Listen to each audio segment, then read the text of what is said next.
Important place where we are today at this point in history is we must take our country back. And the only way we take our country back is by electing leaders who are not just people that will stand up and say, I complain about this and I don't like the way about that, but people who are men of action or women of action who will do something and put every fiber of their soul into winning a race.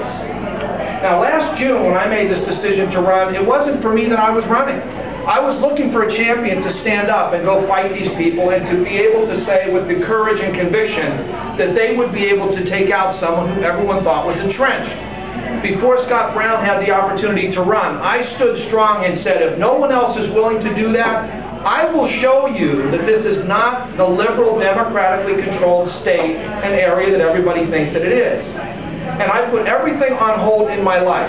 My law practice, my businesses, which I pretty much have my son and my wife handling now, because I have a vending business in addition to my law practice. My house happened to catch fire in the middle of my race, but nothing slows me down because this is just too important. So the most important thing we have to do this year, in the next week and in the next couple of months, is to win the race. Now I have outraised everybody in this state when it comes to fundraising. And there's a reason for that. It's not because I'm good at it. It's because there's a passion out there like you wouldn't believe. I've met so many people over the course of the last 14, 15 months that believe in me. That believe that I'm a guy that can get this job done by first winning the race and then develop all of the relationships you need to do to affect positive change in our country. Now when I started a year and 3 months ago, I was brash. You know, I stood on the roof of my car, if you remember, in Peabody Square. We put 500 people in front of John Tierney's office because he wouldn't even come out and hold a town hall meeting on health care. When he wouldn't do it, we put 500 people in front of his office to make it. When he still wouldn't do it, I rented the Grand Ballroom at the Sheraton Ferncroft and put a couple hundred people in there and invited him to simply come by. And when even then he wouldn't do it, I ran the town hall meeting on health care, and since that time I've run 26 others so that people could come out and meet me and talk about the issues that are really facing us. And so for the last 14 months, I've been a listener first. And I've listened to every people from the four corners of this district. Literally untold thousands of people have come up to me and offered to volunteer to help to win this race and to change our country back. And we're now on the threshold. I got a call today and actually was interviewed by John Gizzi, who is the political director for Human Events in Washington, D.C. I will be featured in a Race of the Week nationally coming up. I got a call from a congressman's office. I got a call from Todd Feinberg, actively on the air today, because he wanted to poke Tierney in the eye a little more about the fact that now he's putting out yard signs because of me. But is afraid to even put on that he's running for re-election, and he's afraid to put on that he's even running for Congress because of me. I've had thousands of yard signs out for 14 months for the primary purpose of letting people throughout this district know that I am here, that I am there for them, and that I can be counted on to do everything they can. And so here we are today.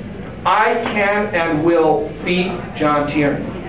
There is no other candidate in the state that is as close to beating a sitting congressman as I am right now. Most people who run for this seat have no money.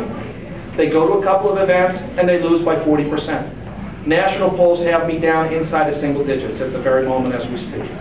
And I can do this race and I can finish it, but I need help from every single person here. John Tierney has done polling. We know that because a lot of our volunteers have received calls from him. As a result of that, he has changed his position. That's why he's buying yard signs. That's why he's sneaking around into senior centers doing what's called the I'm Listening tour, because he hasn't been listening for a long time, and we've been spending a year to peg him accurately as a man who will not listen to his people and will vote the wrong way on every issue. So I can do it. What I need from everyone within the sound of my voice and everywhere that I go is I need help to do it.